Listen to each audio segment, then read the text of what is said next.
your own communities. Put your head together with us. It's the way we create real solutions, talking together about building an economy that works for all of us. We want an economy of our own. We want it now. And if you do too, join us today at aneconomyofourOwn.org.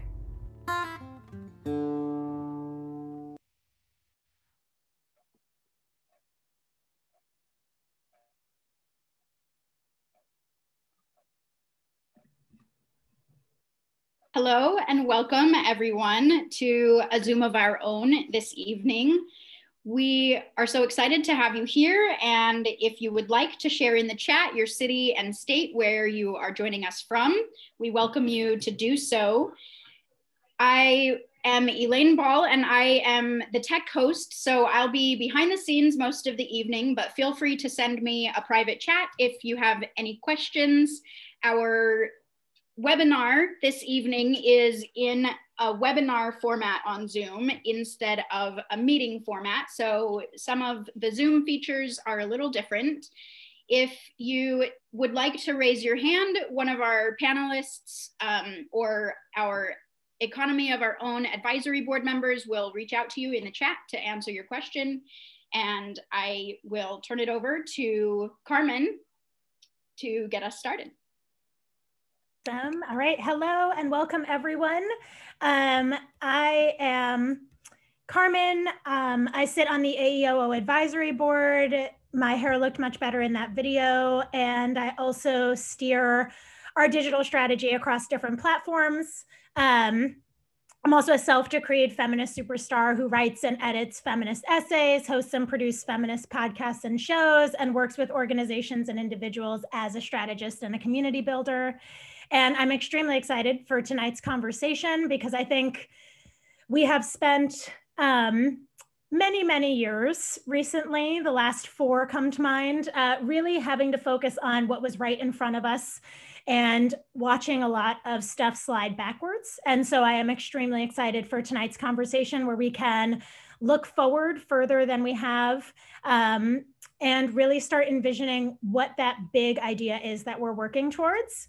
And so to familiarize you with some of the Zoom features, while you're posting your location in the chat, I'm also going to offer up a little bit of an icebreaker poll. Oh, I can't find the poll. I think Elaine has to do it. Or maybe it's just not, for some reason, working for me. But I wanted to ask everyone a question, so you can also post your answers in the chat to this question, which is, you know, we are in this pandemic. A lot of this conversation is about the new normal that's coming after this pandemic and what we actually think might change and what we hope continues to change in our economic structures. And as we all know, there's a lot of conversation happening about these stimulus checks. How many do we need? How much do we need? And our last stimulus check that the IRS sent me a letter about today was for $600 whole dollars. So we're just interested in what those $600 did for you. Did it pay the minimum on your bills that month? Did it cover half of your rent or your mortgage payment? Did it never come or get sent to the wrong address? Did it buy you your plane ticket to Cancun just to drop your daughter off for an overnight trip because it's really cold in your house? Whatever it is that those $600 did, we all know that obviously people need more than $600 of relief right now. So go ahead and share your thoughts on that in the chat as well, just to get a little warmed up. And then I'm going to pass the mic really quick to Ricky Gard-Diamond, who is our fearless leader here at An Economy of Our Own, to speak a little bit about tonight's assumptions and intentions before we have our lovely panelists introduce themselves and get this conversation flowing. So off to you, Ricky. Okay. Hello, everyone. I'm so happy to see you all here. We like to start out being on the same page about our assumptions. And I'm going to, if you've ever thought these, just know that we're going to say them out loud tonight. Money talks in a male voice. Our financial systems and all of the tools that we use were not invented by women. And generally, women have been omitted and discounted in that system. Slavery ended 156 years ago, I believe, but systemic racial exploitation, we have always only the women, young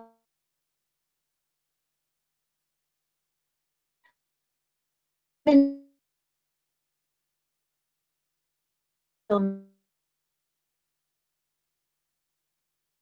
remains discounted. Economics, from the word in Greek, oikonomia, literally means household management. And so we believe that women's know-how can change an economy that is now being waged as war into one that is a little wiser and wages life. And growing inequality and environmental ruin are telling us that we really cannot afford more alpha male only business as usual. I'm talking about those billionaire hoarders, money hoarders. Okay. And then we also want to begin with some intentions. Can you change the slide? Yes. To grow your economic competence and your life waging value. There's a lot out there that is obfuscation and intended, I believe, to discourage you from trying to understand. We trust that each woman's identity is shaped and strengthened by discovery of her own economic truth, her own economic story. We're not encouraged to think about that, but we'd love for you to begin. We honor all stages in women's ways of knowing, and here we're referring to the book by Belinkie and 5 other women writers, and also Gilligan, who wrote a wonderful book called In Another Voice. The 5 stages that Belinkie et al. Talked about were starting in silence. You might feel like I have nothing to add to this. You might feel dumb and disconnected. That's okay, we've all been there. Then you move on to receive knowledge. You want to get good information from authoritative people that you can respect. You want then move on to subjective knowledge, where you begin to listen to your own inner voice, and you're protective of that. You might even be fearful and a little defensive about it. That's okay too. Procedural knowledge is the next stage, and when we separate and connect different ways of knowing and become interested not just in what people are thinking, but also how they got there. Where did they get their ideas? What is the context that they formed their questions in? And then from that, we move on to constructed knowledge, which is where we recognize that all knowledge is built, not born, and we trust our own ability to pursue knowledge by listening to a lot of different voices, considering a lot of different contexts, and collaborating while communicating thoughts and questions. So we're not afraid of questions here. Panelists are allowed to have them as well. And we can hold and remodel our ideas right here, but we'd really like it to be with passion and with pleasure. How many times have you heard economics talked about as a pleasurable subject? We want to change that. So welcome everyone, and please enjoy yourselves tonight. Back to you, Carmen. Thank you so much. And so I've already introduced myself, and now I have the pleasure of opening the floor to our wonderful panelists tonight. And so I'm going to ask that each of our panelists take about 4 minutes to introduce themselves, to talk about the work that they're doing and have done with you. And in addition, I'd love for you all to open up the conversation by telling us about what a feminist economic future of your wildest dreams looks like. What is that vision that you hold that sustains you in this work, and that you believe is possible, even if, you know, it is a long ways out? Like, what is that vision you are working towards? And I'd love to start with Victoria DeFrancesco Soto. And so, yeah, take it away. Thank you so much, Carmen, and thank you for all of you coming tonight to share this space. Very special thank you to Ricky. I had the pleasure of getting to work with Ricky over the summer based on a report that I did in conjunction with the YWCA, looking at the impact of the COVID recession on women, and specifically what are the paths that we need to chart to move forward. But let me back up a little bit. I'm a professor. I'm a political scientist by training, social scientist by training. My areas of focus are race and ethnic politics, women, Latinos, immigration. I'm also the Assistant Dean of Civic Engagement at the LBJ School of Public Affairs at UT. So I think a lot about kind of the substantive, economic, social, scientific parts of the issues of our economy, how it works, what policies are made. But I also think a lot about how we are brought into the arena or how we are kept out of the arena. So that's a little bit about how I come at these issues. And I wanted to take the 2.5 minutes I have in this section to tell you a little bit about the work I did this summer with the YWCA.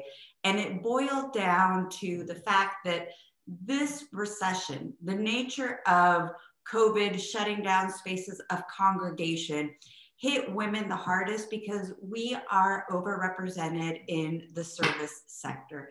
And more specifically, Black and brown women are overrepresented in the service sector. And traditionally, recessions affect men. But this one was very novel in the fact that it affected women because it was closing down hotels and restaurants and areas where we have a dominant presence, albeit a low wage presence. So the idea was, okay, well, what is happening to these women who are losing these jobs? How do we provide a net for them? And both a short-term net and a long-term one. The short-term being, how are we going to provide them the childcare that they need to then get back on their feet? And we know childcare has been a big issue for women, a holistic vision of how do we provide for maternity leave, childcare, similar to our peers over in Europe.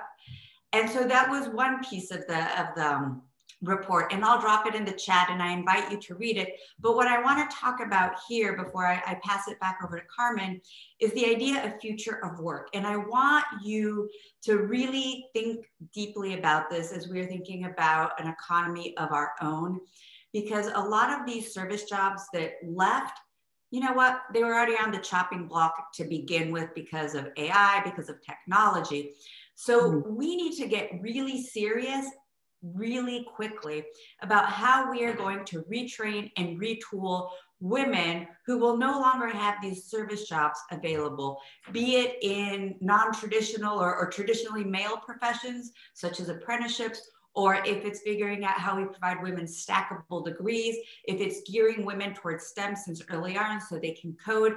So I think this is, as we're looking at policy, as we're looking at what the Biden administration is putting forward, I think in terms of something tangible we can really push for is moving us to think about a future of work. I'm going to end there, throwing it back to Carmen, but not without a shameless plug. Asking you all to A, consider running for office yourselves, or B, encouraging a strong, amazing woman in your life to run for office. At the LBJ School, under my Office of Civic Engagement, we have a women's campaign school where you are able to learn the nuts and bolts of running for office or running a campaign. So we are accepting applications for our second cohort. You have another week or two to apply. Please, please, please consider applying. This is how we make the difference. I'm going to drop the link to the application in the chat. And back to you, Carmen. Thanks for letting me squeeze in the plug. No, it's wonderful. And Mary Beth, I believe, actually dropped the link in the chat right now for the application. So yes, everyone, please do that. And thank you so much, Victoria. And next, I'm going to pass the mic to Karen Bossarab. Thanks, Carmen. And thanks for having me. I'm very excited to be here. I am Karen Bassarab. I'm a senior program officer with the Johns Hopkins Center for a Livable Future. We work on issues related to the food system, mostly domestically in the US. We've been around for about 20 years, looking at everything from confined animal feeding operations to local and state policies that affect our food system. So I'm kind of an interesting fit to this group because we don't necessarily specifically focus on the economics of our food system, but there's a lot of things that happened during COVID related to women and women in the workplace around the food system that had a great impact. Prior to COVID, single mothers with children had the highest rate of food insecurity across the US.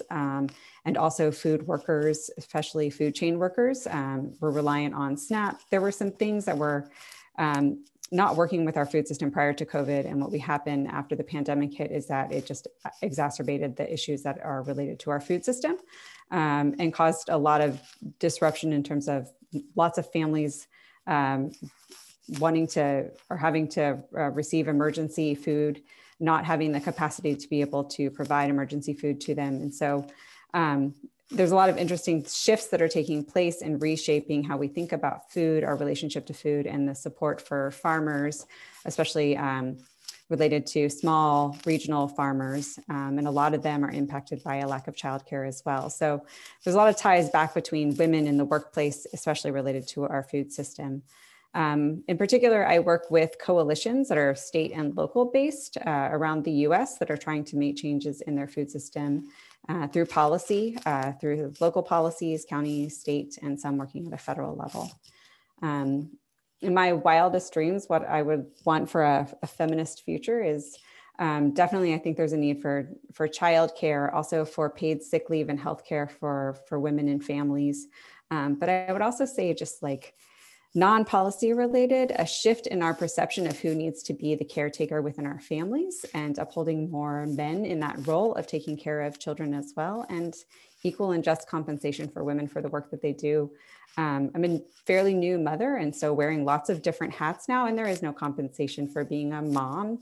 And in COVID, we see mom being teachers, doctors, counselors, playing a lot of different roles, and they're compensated with love, which is great. Also with some tears from their kids, but it's not the same, and it's a lot of burden to weigh on parents. And I will turn it back over to you. Thank you so much. And I'm so excited to open the floor to Farah Tanis. And I feel like I need to just credit Farah with the fact that I interviewed Farah in 2018 when I was working at Ms. And it like turned me into a futurist, because it really snapped me out of, oh, there's only so much that we can do. And, you know, this is the best we're going to get. And we're working towards these tiny things because that's what is possible, and really just challenged me to think about the future. And so I'm very excited to have Farah here with us, but go for it. Thank you so much. I'm so excited to be here and to be on this panel, and my gosh, I'm sitting among these amazing and powerful people. And it's so exciting to be here. So my name is Farah Tanis, and I'm one of the founders, one of many founders, and now the co-executive director of Black Women's Blueprint. And, you know, as we're talking and as I got the invitation from you, the one thing I remember is the organization started with 49 women asking themselves this question: what does poverty mean to you? So we went around the room, what does poverty mean to you? And our answers ranged from having to engage in survival sex. That's what poverty means to me. Suffering with a broken arm without accessing the hospital because I was undocumented. That's what poverty means to me. To not being able to get basic items like tampons and pads because they're so expensive. And so I have to use toilet paper and wads of paper towel. That's what poverty means to me. And so as we cried with each other and held each other, most of us were also survivors of sexual violence and understood the cyclical relationship between poverty and violence. You know, we cried with each other and we said we need to create our own blueprint for liberation, right? And how we can crouch that within, you know, solidarity economy, which I will talk about later. But as a Black feminist organization, we work to place Black women and girls' lives and trans lives, as well as their particular struggles, squarely within the context of the larger racial justice concerns of our Black communities, which too often leaves us behind and out of a conversation that we should be centered in. We're committed to building movements, obviously, where gender matters and where gender has to matter in broader social justice organizing, so that all of us inside of our communities, Black communities in particular, that is the struggle. We cannot pit racial justice against gender justice and gender justice against racial justice. These things, for Black women, we can't have one without the other. And surprisingly, right, when we say for Black women, given our history in America, we can't have racial justice without gender justice, people are like, wait, yeah. When you think about the need for body sovereignty and how we were sold, and how, you know, for us, it's about access and ownership to our own bodies and being sort of fodder and products of capitalism. So the conversation changes, right? So we place our issues squarely within racial justice concerns. We believe that economic equality is the unfinished business of the civil rights movement, as are so many other things around gender, you know, gender issues, the fight for economic stability for Black women, and what folks are calling self-sufficiency, which I find a really problematic term around self-sufficiency. Really, it's at the forefront of our struggle, right? Not just for democracy, but also for human rights. So at BWB, we really work to amplify the distinct voices of women of African descent, of Black women, as integral to all struggles, to all feminist struggles. We conduct grassroots documentation, we collect the stories on poverty, we bear witness to the historical and the intergenerational and current efforts to end economic inequality, to end economic abuse, right? To end capitalist trauma that we experience. So to that end, we look at solidarity economy, and we go back to sort of the traditions that many of us, you know that we come from, right? The traditions that many of us have either come to this country with, or that have been sort of like, that our ancestors and our families have been steeped in, but that we forget because we have to fit into a particular style of economic justice. And we have to fit within a particular style of amassing and gaining and acquiring stuff, when we really should be living in community with each other in a very different way. Because traditional economic empowerment strategies, the way that they are now, they haven't adequately served low-income communities. And these strategies continue to be ineffective and, as I said, abusive towards women of color, and in particular, Black and Latinx, Black and Brown and Indigenous women. So Black Women's Blueprint, we engage in this work of solidarity economy. And in particular, during COVID, this work around solidarity economy emerged in the form of all kinds of mutual aid. People were bearing witness to that. It emerged in all forms of gifting economies. We were finally sharing with each other and giving to each other in ways that we hadn't been. And it took this catastrophe for that to happen, for us to go back to ways of being that we knew ensured that we each could feed ourselves, that we each had enough and no one needed to take more than they actually needed, right, on their table. So solidarity economics is one thing that I really want to push forward and that I want to highlight in this conversation, this self-organized relationship of care, this idea of cooperation and community, this idea that we can and it is possible to reject singular economic blueprints and embrace this view that economic and social development should occur from what folks are calling the bottom up, but we are recentering ourselves and saying should occur from the center where most of us reside, where most of us live, breathe, have children, take care of ourselves, take care of our children. It really, we need to embrace this plural cultural view of the economy because it's a complex space of social relationship. And it's a space in which individuals, communities, and organizations, we can all generate livelihoods through many different means with many different motivations and aspirations, not just the maximization of individual gains. So last thing I'm gonna say, you talked about our wildest dreams, right, Carmen? So in our wildest dreams, we have control over our own resources, right? And I think we share this dream with women across the globe. We have control over our own resources and we can create our own resources. So we're building, BWB right now, Black Women's Blueprint, is building this initiative. It's Restore Forward. We're doing it in partnership with Indigenous nations, with Indigenous sisters in upstate New York. We are sharing land. We're engaging in reparative justice. We are gifting land. We were able to obtain 300 acres, and we're taking steps towards creating a new society and a new social contract for sustainable repair, for reconciliation, and doing this as practice that honors the past and brings sacred humanity forward, not just in response to the current state of affairs, but really for the 21st century. So this is our path forward. This is the dream. On that land, we'll have a farm. We'll be able to raise our children together.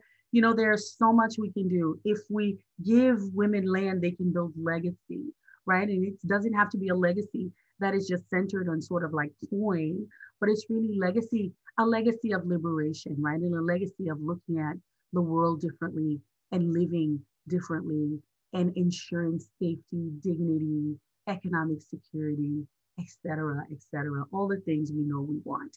Deep in our gut, we know we want it. So that is it from me. Thank you so much for having me here.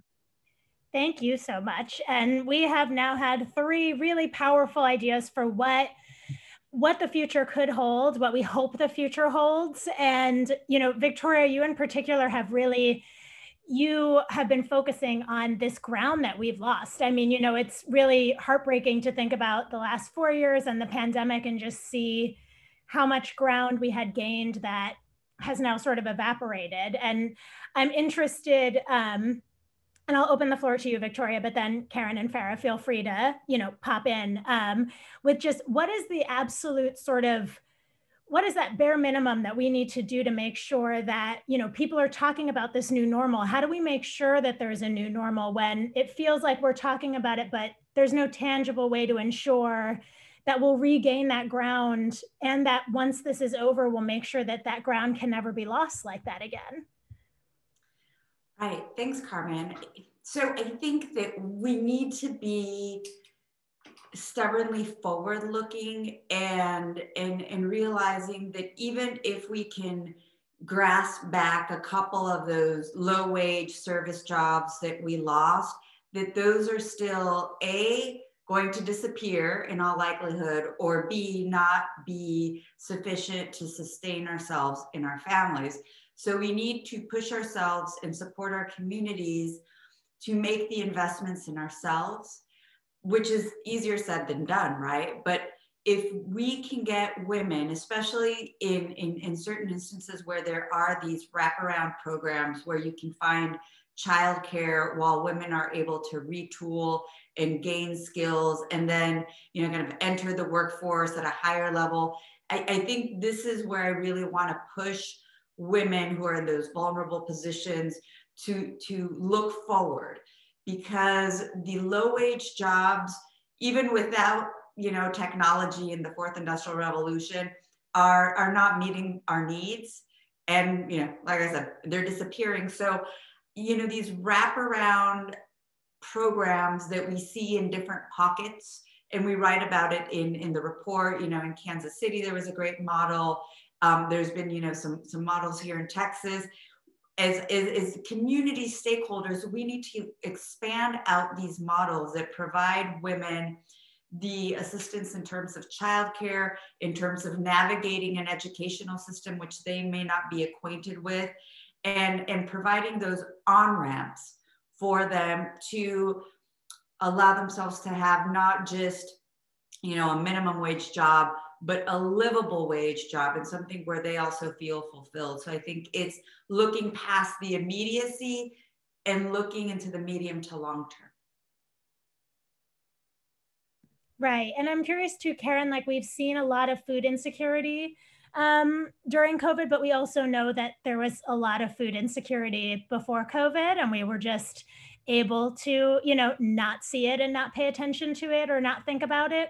And so in your view, like what can we do to also strengthen those systems that help people when they are in a precarious place to make sure that they're still getting those basic human needs met of public health and food and access to those sorts of life-saving things. Yeah.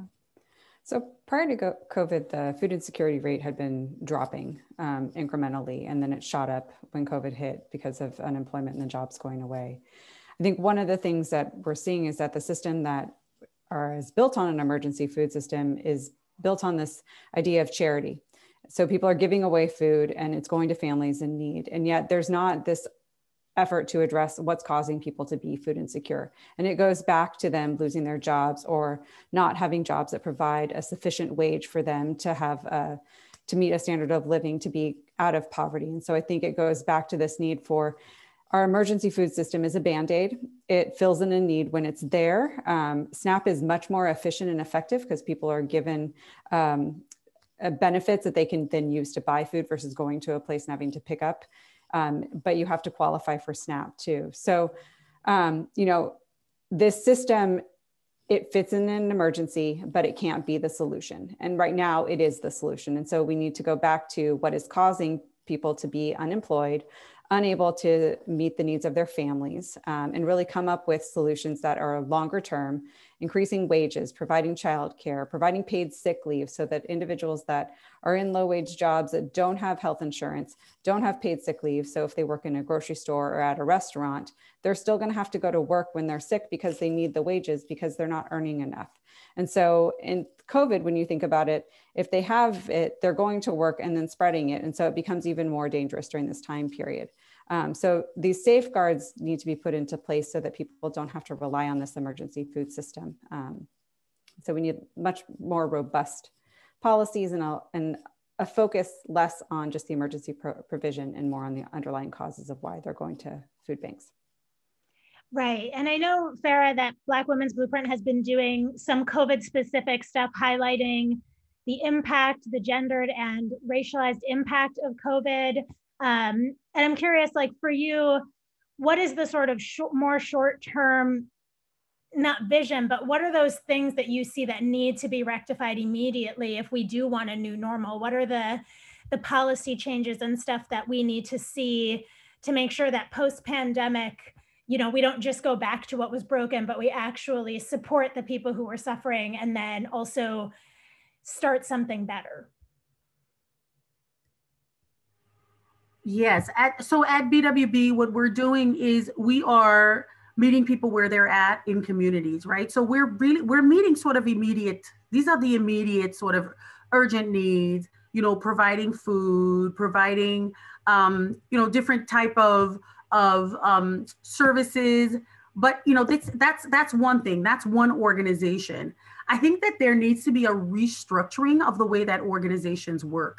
And the way we look at it, sure, I can say we need policies that focus more. So when we think about creating like a gender equitable recovery policies, right? Or what needs to happen now during COVID in terms of COVID-19 relief.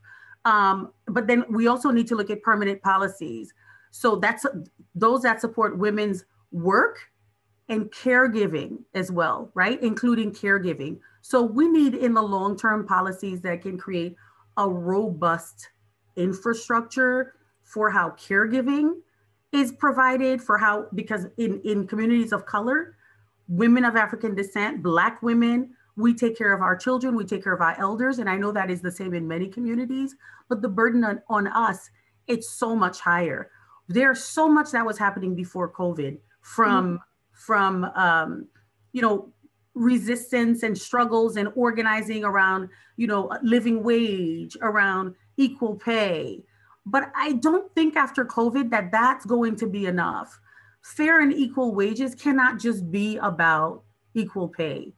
It cannot just be about basic minimum wage.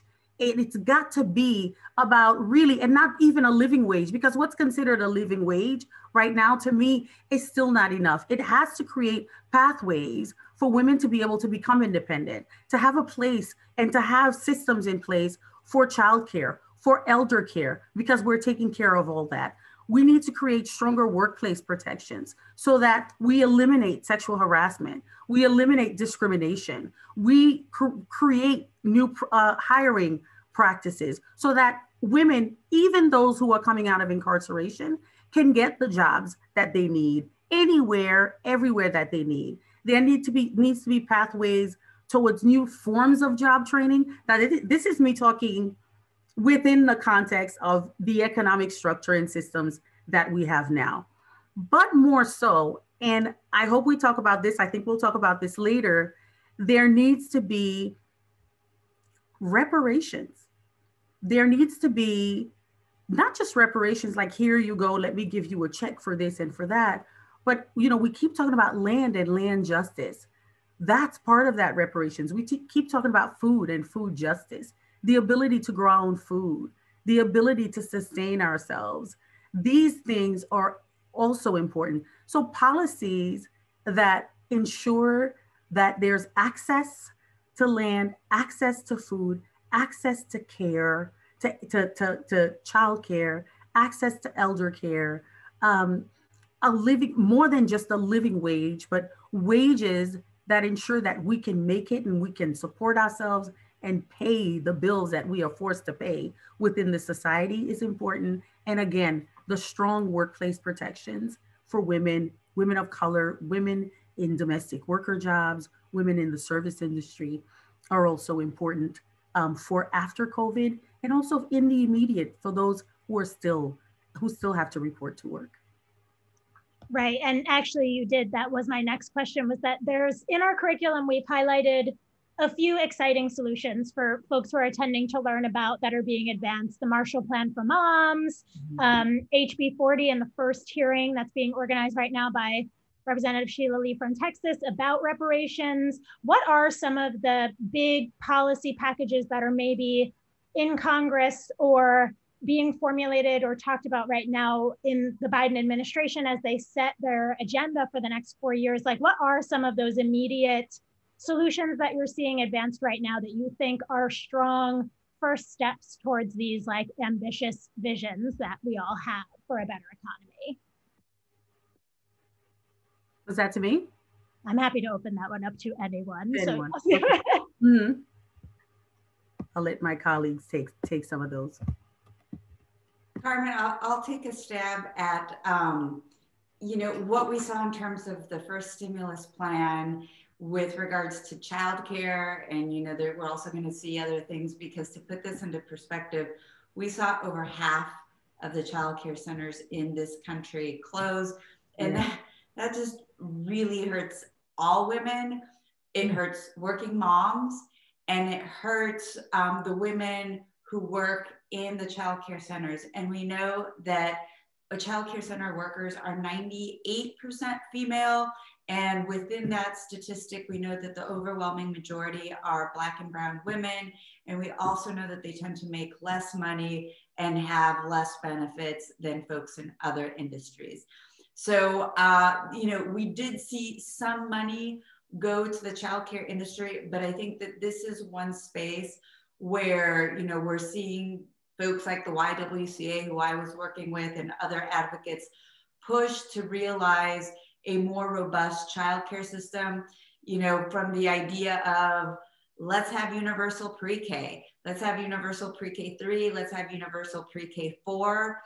And I know you asked the question in terms of kind of the federal level, but one thing I want to put on the table is that we can also push for changes at the state and local level. In terms of pre-K 3 and pre-K 4, the real action is at the city level. This is where we're seeing some really interesting innovations. Washington, D.C. was one of the first to provide universal pre-K. There's some unintended consequences that I won't get into there, but they were able to do that. We've seen it also in Colorado, in Florida, here in Texas, we saw it in San Antonio.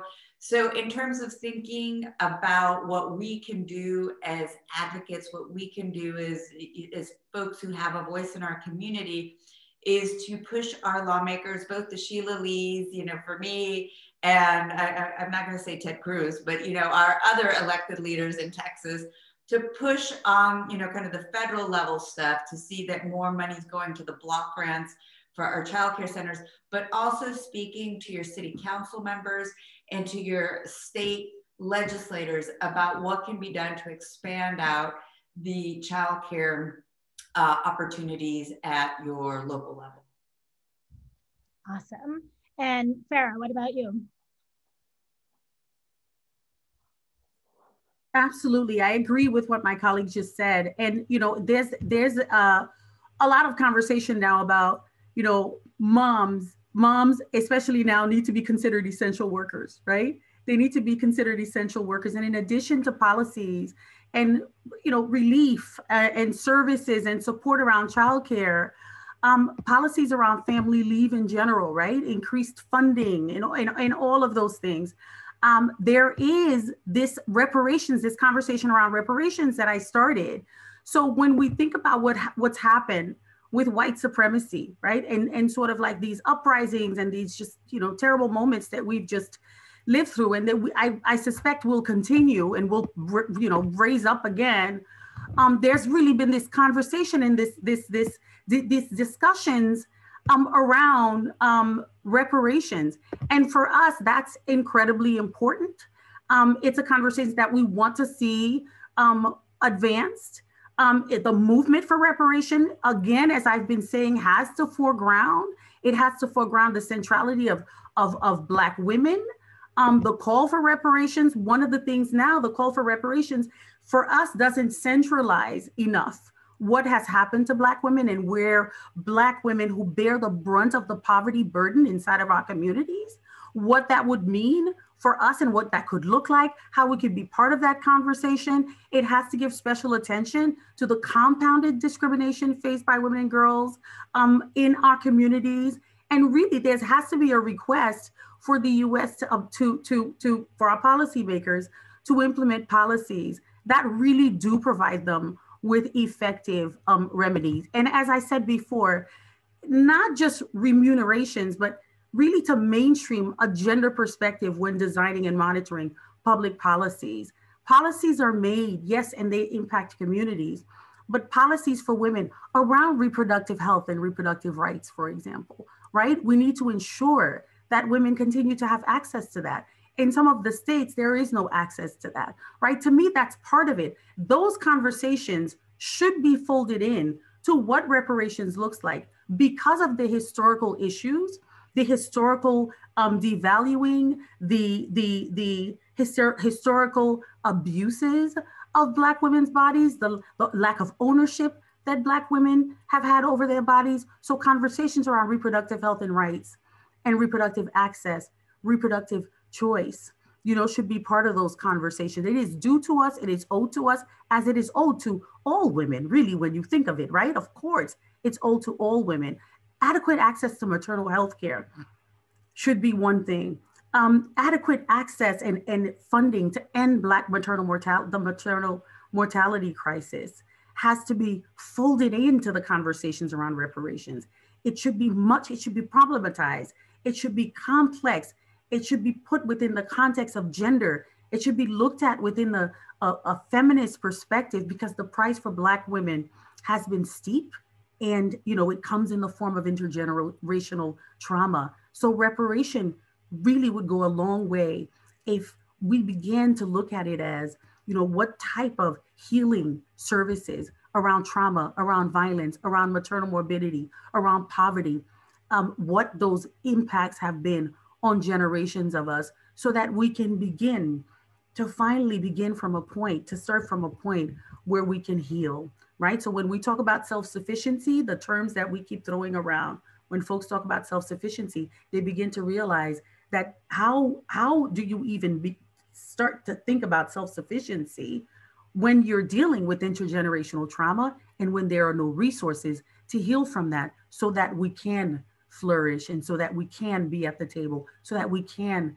have a voice and actually achieve, all of these amazing things that we're expected to achieve, that, we're said that we are owed in this country of liberty and freedom, etc. So that's all I will say on reparations and sort of like the gender perspective for now.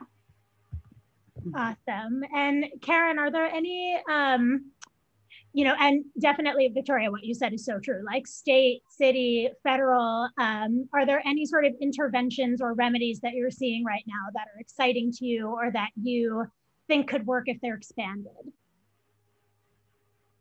So I think I'm going to tag onto the reparations, what Farah was talking about, because there is an exciting bill at the federal level that's been put forward by Senator Cory Booker's office, that's Justice for Black Farmers Act, which does include reparations for Black farmers and really focuses on kind of providing loans and grants and land access to farmers that have been denied or discriminated against in the past, really forward their ability to be farmers, to succeed. And so I think that's really exciting to see that being put forward and introduced.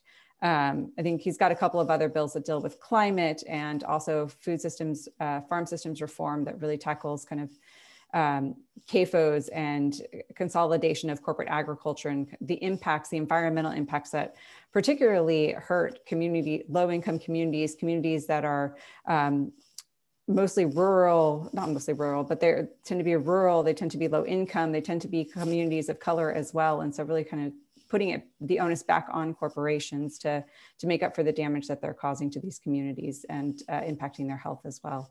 So I think that there's a lot of interesting things to look out for at the federal level.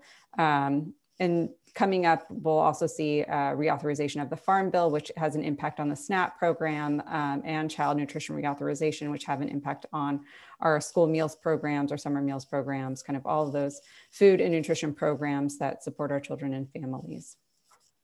Awesome. And Victoria, there was a question that someone submitted when they bought their ticket that your last comment just reminded me of, and especially because we're coming to us live from Texas. Someone from Texas asked what to do in a situation where, they're lobbying for social change and maybe they succeed on that city level, only to have their state government intervene and basically undo that work. And a lot of the questions that I saw coming in from audience members when they were submitting questions with their tickets was, where do I start? What's the first thing that I should do? What is one tangible thing that I should be focusing on to help build a more prosperous economy for everyone? And so what would your advice be in a situation like that, where there's all of these, different levels of government at play, but there's also all of these different political power plays at play as well? That's such a great question, Carmen, and it's such a frustrating issue that we deal with. And I think what I would say generically is you hope for the best, but you strategize incrementally, right? So you want to think big and say, okay, we're going to transform this way we conceive of childcare or workforce training for women. But also you need to be realistic about what your context is, right? Because your context in Texas is going to be a whole heck of a lot different than your context in California.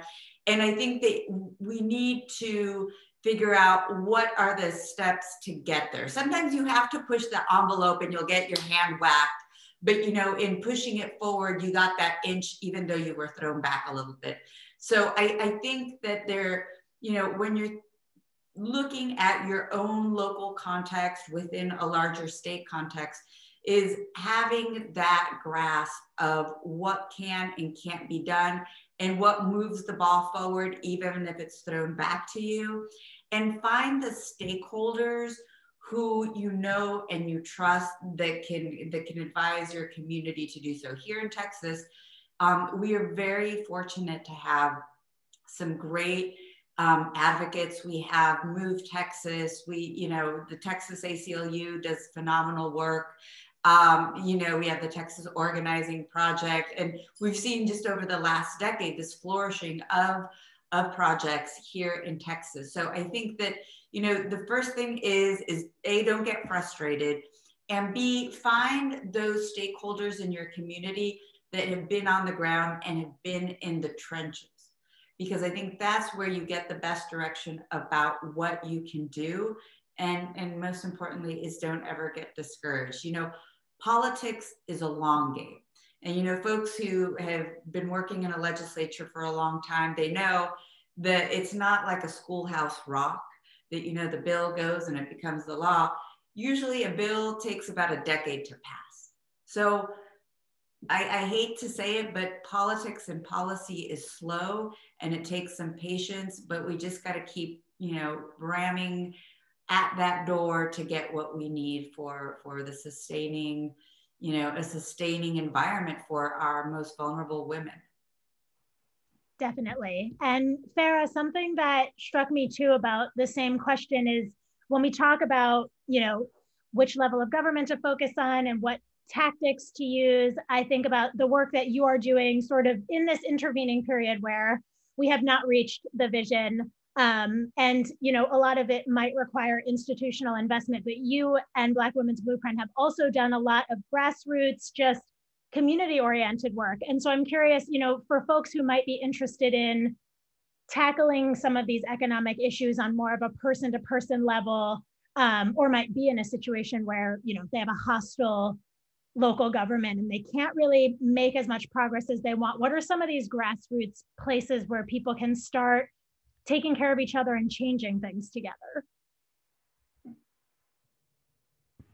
Right, and you know, I agree completely, and this is a great question because we do understand, some of us do understand, I think all of us to some degree understand that, you know, this economic autonomy, right, this sort of, you know, especially economic autonomy for all women, that it's not really possible. It can't, sometimes it's not, well, it's not possible. I believe that it's not possible within a capitalist system, right? Because the capitalist system is literally based on the exploitation of people, and not to mention the environment and communities, right? It's history, it's steeped in blood. And yes, we can talk about the rights of all workers, including vulnerable workers, like domestic workers, and employment, safe employment. All of these things are important things to have within a capitalist system, the right to Social Security, all of these things, equal salaries, all of these things. But solidarity economy is a really just amazing way, and I'm using the word amazing because it really is. I know that for people like me who grew up in you know, communities where, you know, my parents were immigrants, right? And we needed the support of entire communities in order for us to be able to sometimes have food on our table, to have clothing, to have shelter. We depended on a community to do that. And so it was incredibly important to really live in a way and to be in spaces where people believed in mutual aid, like we're doing now, right? And I keep talking about it, and I know it's not very policy focused, but there are policies that can be created to support communities to build their own economies, to support cooperatives, right? To support work that we can do together, where we share income, where we share childcare, where we barter, right? Childcare, we barter food, we barter transportation, we barter we barter services, we barter time. I mean, it exists now throughout cities in the United States. It exists all over the world. It exists in farming communities. And so I think these types of new systems that we need to create are incredibly important. I mean, that's all I will say about that. I would love to hear, you know, what my colleagues think about that as well. I mean, it's something. It's solidarity economy. I think can get us towards greater economic autonomy. I think it's a little bit difficult to do so within this system, but I think community by community, street by street, that it's quite possible to do it. And we've been doing it. We know that we've been able to sustain siblings, movement siblings in particular, who have never earned or who have not been able to earn a single dollar over a year. And we've been able to sustain them because if you have space in your home, why not give that space, right? If you have extra food, why not share that extra food? If you have a way to get from point A to point B, why not offer that transportation? It would require an entire transformation of our worldview, of our values, of how our interaction and relationship with money and dollars. And it would require some serious volition and serious will and a vision that we all share, that we don't have to leave anyone behind. And for us to earn a living and for us to have something doesn't mean that someone else has to not have any. So that's my idealistic view. But also, you know, hey, it has been a reality for me. As I said, growing up, you know, we were able to survive because we were in a solidarity economy. Totally. And Victoria, I saw you unmute. Yeah, I'm going to have to jump off in just a couple of minutes, but I wanted to follow up on what Farah was saying, in that in the past couple of days, in the wake of the incredible tragedy we have seen here in Texas, it has been this space of random people helping each other, giving each other food, giving each other water, taking in strangers, even in the midst of the pandemic. And it's this bright spot in this incredibly dark moment where we see that it can be done. We see that there is the ability and that there is that human nature and that there is that will to collectively come together.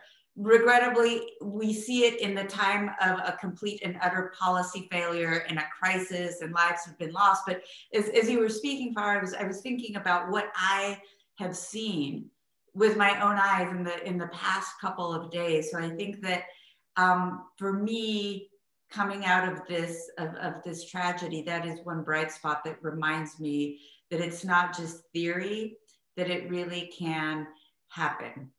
And with that, I need to go put kids to bed. With that's my other job.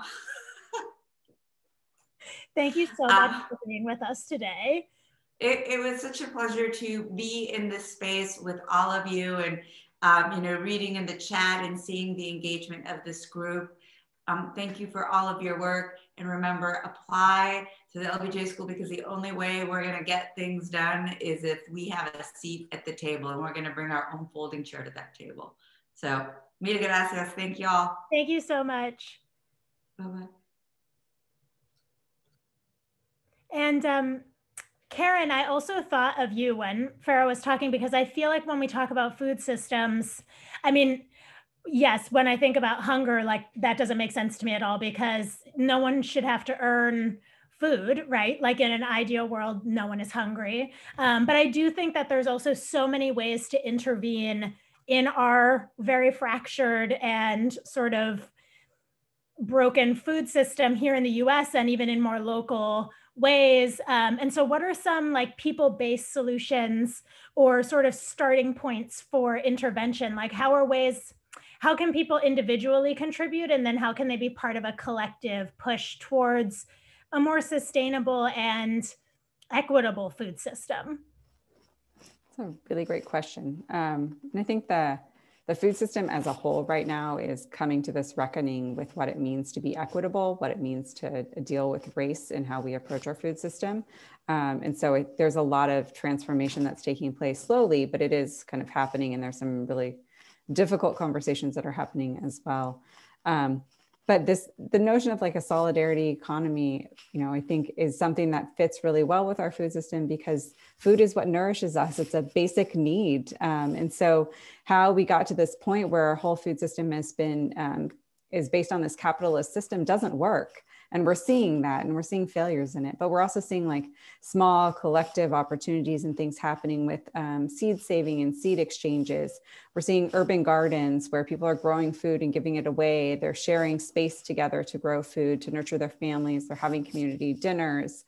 You know, we see with kind of small regional farms, these CSA programs, community supported agriculture, where families buy into the farm so that to support the farmer, and then they're given back a box of produce in the end, what they're growing. So it gives them some sort of an investment to get started. And then they're turning back and supporting the families that invested in their farm. So it's not entirely kind of devoid of this capitalist system, but it also provides a support that wouldn't otherwise be there to those farmers to be able to operate. So I think it's growing. There's a really great kind of initiative that's sprouting up in Winston-Salem, North Carolina, in a neighborhood. It's called Island Culture Z. And they're really trying to build their food system and their neighborhood around this notion of a solidarity economy. What does a farmer's market look like? What does food sharing look like? What does a garden program look like? So it's just kind of getting started and building itself and trying to find its footing. But I think that's great to see happening and growing up at a local level. And so we'll see how that kind of grows and distributes across other communities as well. Yes, and as someone who is part of a CSA type program, it is wonderful. And I do want to, I see questions rolling into the Q&A. Please do add any of your questions to the Q&A. I have a couple more questions from audience members that were submitted before the event, and then I'll definitely get to these as well. And one of them that sort of, I think we've circled around this, but it would be fun to just envision it for a minute, is someone asked about money and the role that our currency plays in our current economy, and the way that, in their words, the existing money system preserves a male dominator model society, national currency that is debt created by private banks, systematically transferring wealth from the many to the few, requiring exponential and continuous growth and exploitation, primarily of women and people of color.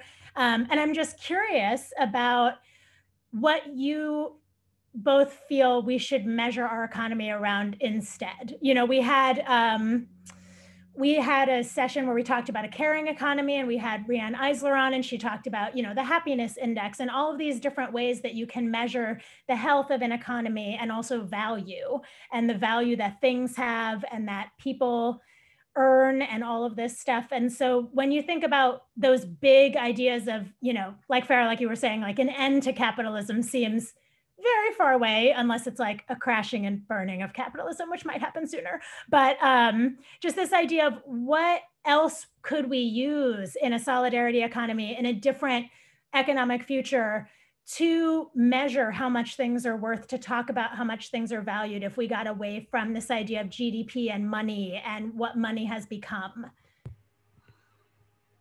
I think well-being, really. So there's this happiness. I think well-being, I think the increase in protective factors.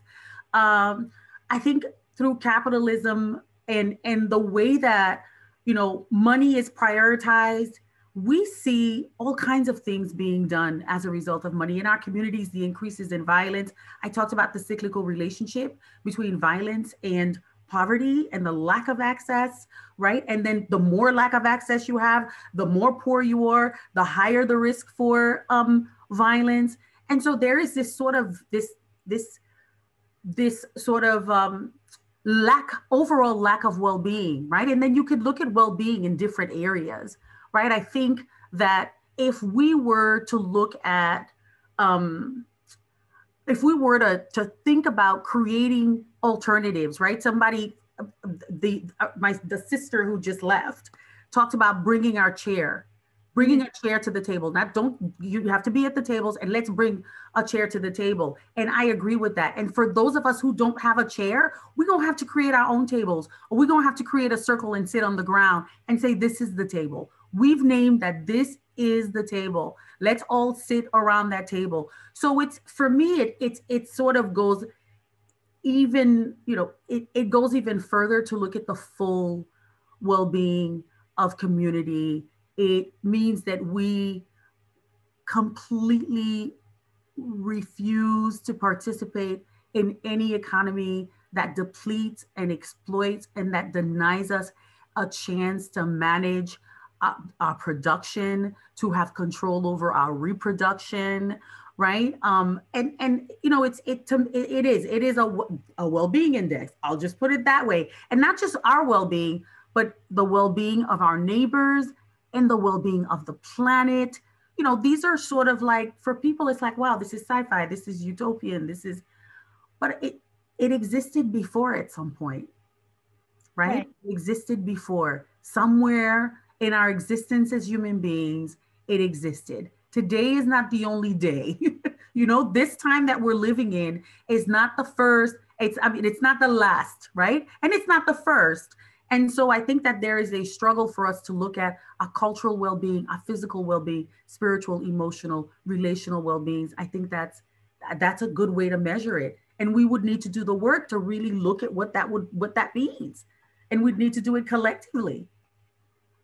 Totally. And Karen and Farah, something that has come up a couple times in the Q&A that is sort of connected is this idea of how do we get people to divest emotionally from these broken systems that are in place now. And I think that this is probably the hardest thing about being sort of a futurist or trying to insist that something radically different is possible, is that people are, very set in their ways, and also that that's what makes them comfortable, is that they understand X, Y, Z. And so we've had someone ask, like, how do we get people to let go of trickle-down economics? But we've also had someone else ask, like, how do we get men to buy in to this Me Too movement and admit that that traditional gender roles are hurting them at work as well and hurting them in their lives as well? Like, how do we break through and show people that these alternative solutions, these more equitable ways forward are actually possible? And Karen, I feel like I'm interested in, you've seen lots of different systems. And so what's that like kernel moment that allows people to make different kinds of food systems possible?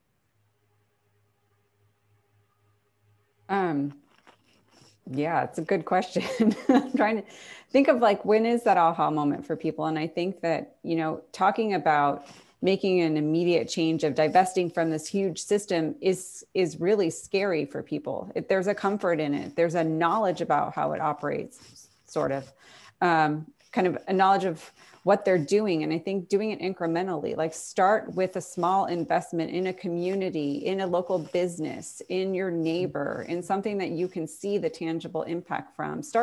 Invest in a CSA, become a member, go visit a farm, go see what they do, help them, volunteer, work on it, get to know that process, each incremental step by step. And I think that helps people then to see a little bit more of how they're connected. They also get to feel the impact of that more than investing in this, like the stock market, in these intangible spaces where who knows where it goes or what it's going into. I mean, people do, but it's not, you don't get the same benefit of when you invest in your community and you're helping someone. And so I think taking that initial kind of step helps. Totally. And Farah, as an organizer, I would also love to hear your perspective on this. There's a quote by Marcos Arruda in Brazil. And he says, a solidarity economy does not arise from thinkers or ideas. It is the outcome of the concrete historical struggle of the human being to live and to develop him or herself as an individual and as a collective, right? And this right here, if the meaning exists, if we can define what solidarity, a solitary economy, I'm sorry. If we can define what it is, that means it exists, right? It has existed before. Solidarity economy has existed. We can look at tenant associations, tenant organizations, unemployed associations, cooperative nurseries or artisans collectives,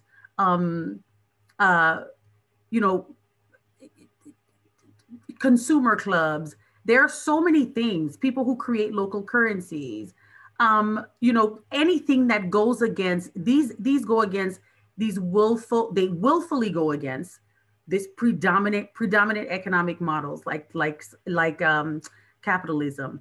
I think if we are willing to test it out and we're willing to create a community where we can show longitudinally that if we create this type of society, we govern it, we say what the economy looks like, we create a structure for an economy that operates outside of a capitalist frame, where it's happening in other countries. I think it can happen here in the United States. I think that's the vision. I think we're gonna have to do it if we continue to be in this state, if we continue to have to confront this catastrophe. And it's unfortunate that it took a catastrophe, for us to start thinking very seriously again, not just thinking very seriously about solidarity economy and new economies, but acting on it, for us to actually start acting on it. I think researching, everybody becoming interested, folks who are interested in solidarity economy need to begin talking more about it, need to begin to frame it as an alternative, need to begin to frame it as what can be the new sort of normal, because it was happening. It's been normal to many of us. Mm-hmm. Can we frame it as what can be the new normal? Can we frame it as a feminist approach for those of us who are feminists, as liberation work, getting liberated from capitalism? Can we, if we can do that and we can prove that it works, and we can highlight and amplify the voices, the narratives, the research, the findings of communities that have been living within a solidarity economy, I think then that we can encourage others to say, you know what, maybe this is something that I need to look at. I hope so. But conversations about it to normalize it is important. Destigmatizing it, saying that this is a normal way that people are operating, that we're talking about not going back to the way things were before COVID. Well, here are the alternatives. More conversations like this need to occur to normalize, you know, what really to many of us have already been normal, are also historical practices. So to normalize alternative economies, I think is very important. Totally. And a completely different kind of question, but also related question that has come up is thoughts on urban agriculture and circular food systems in terms of creating living wage equality jobs for women. And so I would love to hear both of you weigh in on this. I'm like, I'll pass it to Karen first, just to keep the bounce going, but. I think there's opportunity. I don't think it's there with urban agriculture quite yet. And I think it depends on the scale that you're talking about in terms of living wage equality jobs for women.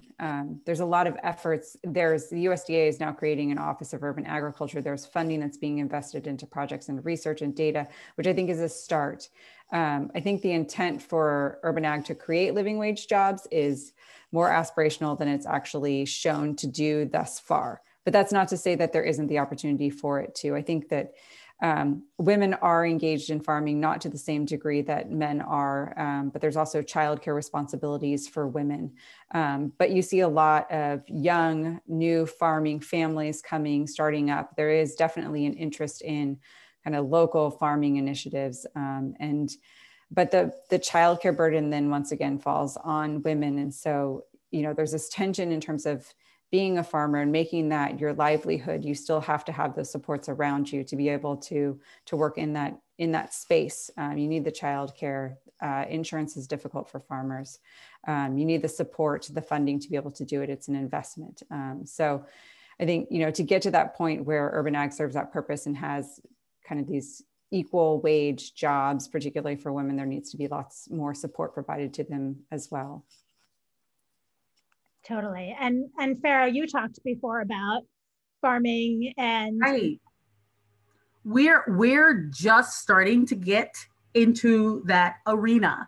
As you know, someone who hasn't farmed before, I'm incredibly interested. People are really, I think for us, it's more about, you know, is there, wow, for us, it's about several things, right? So this whole idea of farming and growing our own food, sure, it's about being able to earn a living wage, and it's about being able to sustain ourselves and our families.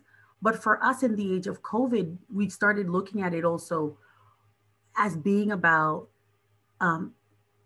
food as medicine, right? We looked at it as the risk factors for Black people and people of color were higher for contracting COVID, that we needed to depend on a different type of system, not the current healthcare system that sort of is like this with capitalism, and it's a money-making sort of medical industrial complex.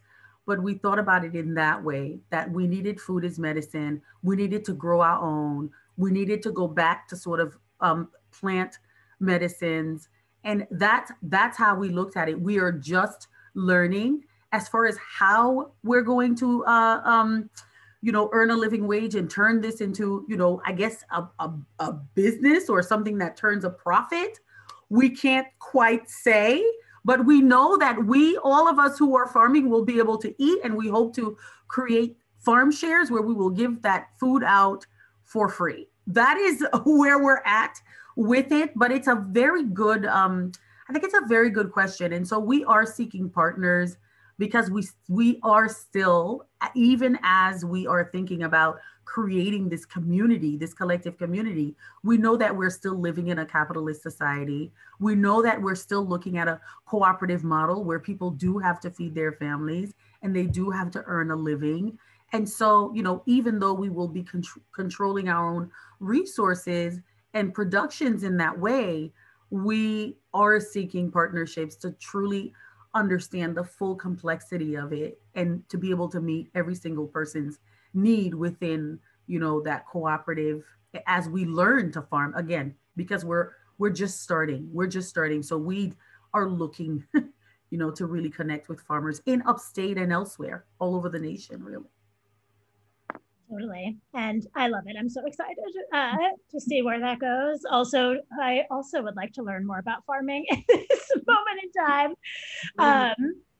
And so let's see, we have time for probably one last question for the two of you. And I would love to, someone asked when they purchase their ticket, what can we learn from feminist leaders and leaders who come from marginalized communities about the way forward? And I would love to hear from both of you, whether these are icons and living legends, or, people that you're working with who might not be as prominent, like who are the women and people of color and marginalized folks who, you look to for inspiration, or you see as having created sort of a model that you're following, or creating a legacy that you're hoping to expand with your work?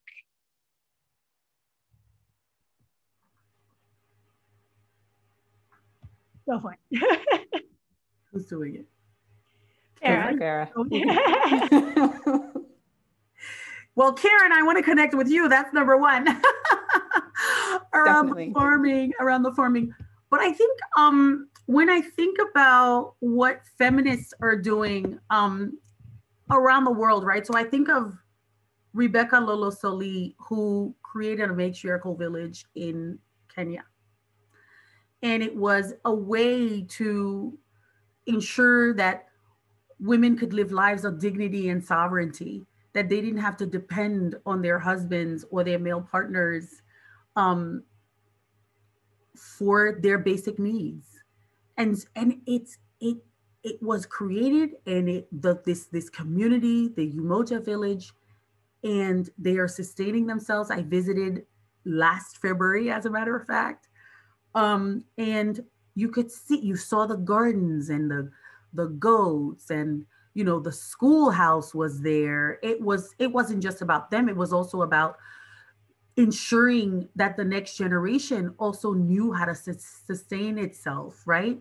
And all the things that we look at here in the United States, like barter economies and collective economies, and even scavenging economies, like living on the abundance of the earth's own, like gift economy, hunting, fishing, foraging, all that stuff, worker controlled economies. Those are things that I think that feminists, global feminists, transnational feminists, as I identify as, have been looking at for quite some time, even while demanding economic rights, demanding economic equity, demanding access, demanding equal education, equal pay. We also knew that, yes, we should be demanding these things because these are basic fundamental rights: right to shelter, right to work, all of these things, education. And then there were the things that we knew that we could only depend on ourselves to give to ourselves now, that we couldn't wait. We couldn't afford to wait if we wanted to eat that day. And we needed to depend on each other in order to do that. So when I think of, feminists from sort of like my neck of the woods, right? These are the approaches. And again, Rebecca Lolo-Soli has been tremendous, and feminists who also look at look at taking care of the planet, right? And look at taking care of the planet so that the planet takes care of us, right? So that we can be healthy. How the planet and taking care of the planet is also connected to our reproductive health. And you know, it's just all of these combined have really informed my work and informed where I believe we need to go. You know, this is the time to do it in this time of catastrophe. Let's not get desensitized. And, you know, there's COVID fatigue and, you know, but let's not get desensitized. This is the time to still make leaps and bounds. This is the time for evolution and to really step into the future very, very boldly. So that's what I've learned from feminists. That's what I'd like to bring to the table as far as, you know, feminism and what feminism has taught me about economies, various economies. I love it. And Karen, what about you? I don't know that I want to follow that because that was beautiful.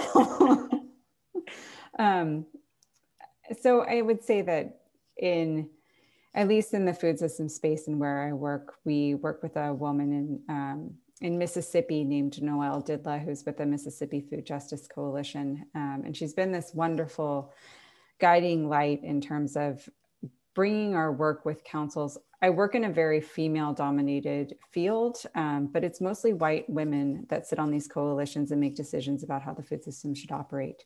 So it's not grounded in the community oftentimes, or in those that face the impacts of what's happening with our food system and the failures. And those voices bringing them to the table, having them make decisions.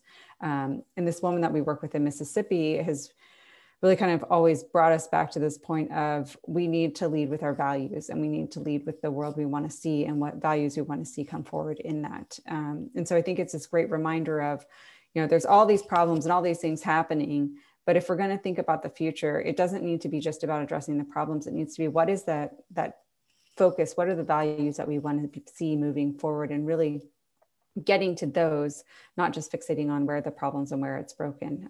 But I think, and it kind of reiterates what Farah was saying, is that there's being bold in our actions and really looking and trying to be bold, because this is an opportunity. COVID is unfortunate to happen, but it has provided this door to say, okay, what do we reimagine for our future? Totally. And I have been asked by Ricky to also answer this question. So obviously, besides Karen and Farah, who are my ultimate heroes tonight, I've been thinking about it, and you know, I'm inspired. I think I want to say that there's two sort of groups of people. I think people with whom I am aligned with policy-wise would be, you know, women like Ayanna Pressley and Alexandria Ocasio-Cortez, who have risen to positions of power, who we learned last month are risking their lives by going to work and by working among some of their opponents and by saying their piece and standing up for what they believe in that context. But I also think, you know, the women who made it possible for them. I think so often about people who probably are not as aligned with me in my radical politics, but who nonetheless, like women like Hillary Clinton, Sonia Sotomayor, even someone like Billie Jean King, when I think about, you know, the women who laid the way for me, because for some reason they were born and raised in a world where none of their life was offered to them, you know, like no one was whispering in their ear saying, you know, pursue this dream, run for president, do this. And to just see even women like Kamala Harris, like rising from these unprecedented experiences and identities to claim their power always reminds me that, you know, just because I can't see it or haven't seen it, just because no one is opening the door doesn't mean there's not a door that I could push open. And so I try to keep that in mind as well all of the time. And so I just want to close on this note and say thank you so much, Farah and Karen and Victoria, who's not here with us anymore, but for the three of you for being here with us tonight, for sharing so much insight and wisdom. I know I have attendees asking, you know, some questions about names that were mentioned, links that were mentioned. We can totally make sure that we add that stuff to the curriculum, and then we will resend it out. We'll also send this recording will be available so you can share it with all of your friends for further inspiration. And I think we have a few closing thoughts. Oh, that's me. I am supposed to say that if you are so inspired, as you know, we are called an economy of our own, and we know that that means something to everyone, that looks different to everyone, that there's probably a ton of overlap, but we want to hear your visions for feminist economic futures as well. We have a whole slate of these Zoom of our own webinars planned from throughout the year, but we always try to answer the unanswered questions and fulfill the dreams of everyone who is part of this organization. And so, you know, let us know, send a video, send an email, you know, a written note, just let us know at aneconomyofourOwn@gmail.com if you are so moved. Just share your vision with us. We'll be using these in, you know, social media campaigns and sharing them on our website. We just want to be able to share the really powerful ideas that people are holding in themselves and guiding their activism with. And we want to, like we've talked about tonight over and over again, just really start sharing those stories and those ideas so that other people are having those moments of, oh, yeah, that would be nice. Oh, yeah, I think I can believe in that. And hopefully keep moving this needle of redesigning our economy so that it serves all of us, so that it keeps all of us safe and nourished, and so that it works for us instead of against us. And so I just, you know, stay connected with us. I know we're dropping links in the chat about an economy of our own. Support us if you can so that we can continue doing this kind of work. We're going to hopefully start offering, you know, deep dives and other kinds of opportunities for further learning. Check out our resource library on our website. We're always updating it. And yeah, just please keep talking with us. And thank you so much, Karen and Farah, for being in conversation with us. And thank you so much for everyone who attended for being with us tonight. It was super lovely. And yeah, we'll see you soon. Bye all.